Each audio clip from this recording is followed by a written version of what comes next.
Assalamualaikum warahmatullahi wabarakatuh. Selamat pagi untuk kamu yang sedang menyaksikan video pembelajaran ini. Kembali ke channel Junaidi Fayat.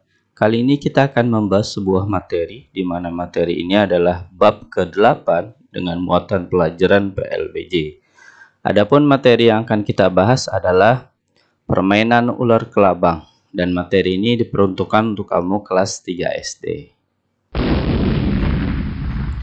Tujuan pembelajaran pada video kita kali ini yang pertama adalah memberi contoh permainan tradisional Betawi, kemudian kedua mampu menjelaskan cara permainan ular kelabang, ketiga mampu menjelaskan nilai-nilai luhur dalam permainan tradisional, dan yang terakhir keempat mampu mempraktikkan permainan ular kelabang.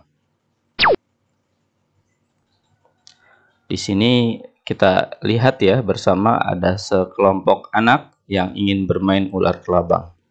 Hari ini adalah hari Minggu. Husni dan teman-temannya tidak bersekolah. Mereka membuat janji untuk bermain di tanah lapang yang berada di belakang rumah Husni. Husni dan kawan-kawannya sangat senang bermain di tempat itu karena tempatnya yang luas dan dapat menampung jumlah mereka yang cukup banyak saat berkumpul. Hari ini ada sekitar 12 orang anak yang ikut bermain. Husni mengajak teman-temannya untuk bermain permainan ular kelabang. Mengenal permainan ular kelabang. Disebut dengan permainan ular kelabang karena posisi pemainnya yang berbaris memanjang ke belakang, menyerupai bentuk ular naga yang meliuk-liuk melewati pintu gerbang. Permainan ini biasanya dimainkan di tanah lapang pada sore hari atau malam hari, terutama saat bulan purnama. Pada zaman sekarang, permainan ini juga banyak dilakukan anak-anak pada siang hari. Permainan ular kelabang dimainkan oleh sedikitnya 5 anak hingga paling banyak 12 anak. Lebih banyak pemain yang ikut, maka permainan akan lebih meriah. Rata-rata pemainnya berumur 5-12 tahun. Karena jumlah pemain yang banyak dan cara bermain yang mengharuskan barisan, anak yang bergerak ke sana kemari, layaknya seekor ular naga, maka permainan ini butuh dimainkan di lahan yang luas agar permainan dapat bermain dengan leluasa. Namun kemajuan zaman yang semakin pesat karena hadirnya teknologi, serta semakin berkurangnya lahan bermain yang luas dan aman, membuat permainan tradisional ini semakin jarang dimainkan oleh anak-anak, bahkan mulai tergantikan oleh banyaknya permainan digital yang dapat dimainkan sendiri di rumah tanpa perlu membutuhkan orang lain dan lahan bermain. Pada permainan ular kelabang, setiap pemain memiliki peran masing-masing. Untuk menentukan peran masing-masing, pemain dapat dilakukan dengan cara home pimpa ataupun sukarela.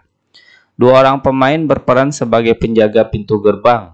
Biasanya, yang menjadi penjaga pintu gerbang adalah anak yang badannya paling besar atau paling tinggi. 1 orang pemain berperan sebagai induk, yang bertugas memimpin barisan yang diumpamakan menjadi kepala ular naga. Sisa pemain lainnya berperan sebagai anggota barisan, badan ular yang bertugas mengikuti gerakan induk barisan. 1 orang pemain yang berada di barisan paling belakang menjadi ekor ular. Tata cara permainan ular kelabang. Sebelum melakukan permainan ular kelabang, para pemain menentukan 2 orang yang akan menjadi penjaga pintu gerbang. 2 orang penjaga pintu gerbang berdiri berhadapan dengan kedua tangan mereka disatukan dan berpegangan. Lalu diangkat bersama-sama hingga menyerupai terowongan pintu gerbang yang dapat dilewati para pemain ular kelabang. Kedua penjaga gerbang kemudian menentukan siapa yang berperan menjadi angin dan hujan dengan cara suten. Nah, di sini bisa kita lihat ya. Ini penjaga pintu gerbang dengan cara tadi suten, bisa jadi ini angin dan ini hujan. Sedangkan ini adalah ular kelabangnya, dan yang posisi belakang adalah ekor dan yang di depan adalah induk. Para pemain lainnya berbaris memanjang ke belakang menyerupai ular naga. Seorang anak bertindak sebagai induk pemimpin atau bagian kepala ular berdiri di barisan paling depan. Sisa pemain berada di belakang sang induk sambil memegang bahu, pinggang, atau baju pemain yang berada di barisan paling belakangnya. Begitu seterusnya hingga pemain yang berada di barisan paling terakhir yang menjadi bagian ekor ular naga. Permainan dimulai dengan cara para pemain berjalan melingkar meliuk-liuk seperti ular sambil bernyanyi secara berulang-ulang. Melewati dua pemain yang menjadi penjaga pintu gerbang, salah satu versi lagu yang biasa dinyanyikan atau sering kita dengar adalah ular naga panjangnya bukan kepalang, menjalar-jalar selalu kian kemari, umpan yang lezat itulah yang dicari, kini dianya yang terbelakang. Dan ini adalah lagu bermain ular kelabang versi saya nih. Versi saya ketika saya masih kecil. Adapun lagu asli permainan ular kelabang di Betawi yaitu ler ular kelabang, kelabangnya mencari buntut. Di mana rumah tuh abang, di situ ada badutnya. Kosong, kosong, kosong. Nah, setelah kosong yang terakhir baru ekor ular naga barisan paling belakang itu ditangkap oleh penjaga pintu gerbang. Pada saat terakhir, ketika lagu habis, maka seorang anak yang berjalan paling belakang atau bagian ekor akan ditangkap oleh penjaga pintu gerbang. Barisan ular harus berusaha berkelit agar tidak tertangkap pintu gerbang. Jika ada pemain yang tertangkap, ia harus memilih ingin menjadi hujan atau angin. Jika memilih hujan, maka ia harus keluar dari barisan menjadi anggota penjaga pintu gerbang yang menjadi angin. Penjaga pintu gerbang saling berusaha membujuk anak yang tertangkap agar mau menjadi anggotanya. Barisan ular terus berjalan bolak-balik sambil bernyanyi sampai semua anak tertangkap oleh penjaga pintu gerbang. Setelah semua anggota barisan ular naga tertangkap, maka penjaga pintu gerbang melakukan suten untuk memperebutkan anggota barisan. Penjaga pintu gerbang yang menang suten berhak mendapatkan anggota barisan pihak yang kalah. Sementara itu, penjaga pintu gerbang yang kalah suten tidak mendapatkan anggota dan harus mengejar anggota barisan milik penjaga pintu gerbang yang menang suten, yaitu menangkap bagian ekor barisan. Penjaga pintu gerbang yang menang suten harus menghalang-halangi agar anggota barisannya tidak tertangkap oleh penjaga pintu gerbang yang kalah suten, dengan cara merentangkan kedua tangannya sambil bergerak menghindar jika didekati pihak lawan. Pada saat inilah suasana permainan memuncak menjadi seru dan sangat ramai. Para anggota barisan harus tetap kompak dan tidak boleh terputus sambil berpindah-pindah, meliuk-liuk mengikuti induknya. Jika ada anggota barisan yang terputus saat meliuk-liuk, maka secara otomatis ia menjadi anggota dari pihak lawan. Nah, seperti ini gambarnya ya. Ada yang memperebutkan pihak lawan, ini pihak yang menang suten. Nah, suten itu adalah suit ya. Permainan berakhir ketika penjaga gerbong yang kalah suten dapat merebut semua anggota barisan penjaga gerbang yang menang suten. Pemain yang dinyatakan pemenang adalah penjaga pintu gerbang yang terbanyak diikuti oleh pemain yang tertangkap. Namun, seringkali permainan terhenti sebelum selesai karena hari yang sudah sore ataupun karena harus menjawab panggilan orang tua untuk segera pulang. Nilai luhur yang terkandung dalam permainan ular kelabang. Pada permainan ular kelabang, pemain yang tertangkap oleh penjaga gerbang terowongan akan ditanya, apakah akan memilih menjadi angin atau menjadi hujan? Ia dituntut untuk menjawab secara tegas. Nah, di sini poin yang pertama ya dari nilai luhurnya. Begitupun di dalam kehidupan sehari-hari, kita harus mampu membuat keputusan secara tegas dan tidak boleh merasa ragu.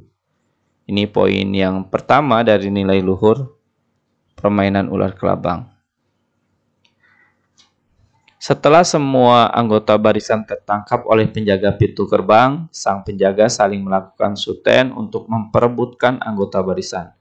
Pihak yang kalah suten harus berusaha keras merebut para pemain yang berada di belakang pemenang suten. Dan ini merupakan kedua ya, kalau tadi sudah yang pertama, kedua dari nilai luhurnya. Hal ini mencerminkan bahwa jika ingin meraih sesuatu yang dicita-citakan, haruslah diiringi dengan semangat kerja keras. Niscaya apa yang kita dicita-citakan dapat tercapai. Dalam permainan ular kelabang, penjaga gerbang yang menang suten menjadi pemimpin barisan yang harus melindungi pemain lain yang berada di belakangnya, semampunya agar tidak direbut pihak lawan. Maknanya, seorang pemimpin harus mampu melindungi anak buahnya, dan sebagai anak buah dituntut untuk mengikuti perintah pemimpinnya. Kemudian kita dapatkan nih dari bagian ini nilai luhur yang ketiga. Melalui permainan ini diharapkan dalam kehidupan sehari-hari kita dapat mematuhi setiap perintah dan nasihat orang tua dan guru di sekolah. Selain kegembiraan karena bisa tertawa pada saat bermain bersama, permainan ini mengajarkan kita untuk bersikap jujur dan patuh pada aturan atau permainan. Permainan ini membutuhkan sikap kerjasama dan saling bahu-membahu, agar para anggota barisan tidak terlepas dan ketinggalan gerak meliuk sang induk. Kemudian kita dapat nilai luhurnya pada bagian ini, yaitu nilai luhur yang keempat. Melalui permainan ini, kita juga diajak belajar mengatur diri dan kelompok agar tetap berada dalam kekompakan. Inilah 4 nilai luhur ya, yang ada dalam permainan ular kelabang yang dapat kita rasakan dan dapat kita amalkan dalam kehidupan kita sehari-hari. Setelah kamu mempelajari, menyaksikan video pembelajaran ini dari awal hingga akhir, kemudian menemukan latihan soal berikut, jawablah soal-soal latihan berikut dengan jawaban yang benar dan tepat, karena soal latihan ini diambil dari video pembelajaran kita kali ini. Jawablah dengan hasil karya kamu sendiri tanpa meminta dan menerima bantuan orang lain. Saya doakan kamu bisa dalam menjawabnya dengan jawaban yang benar dan tepat.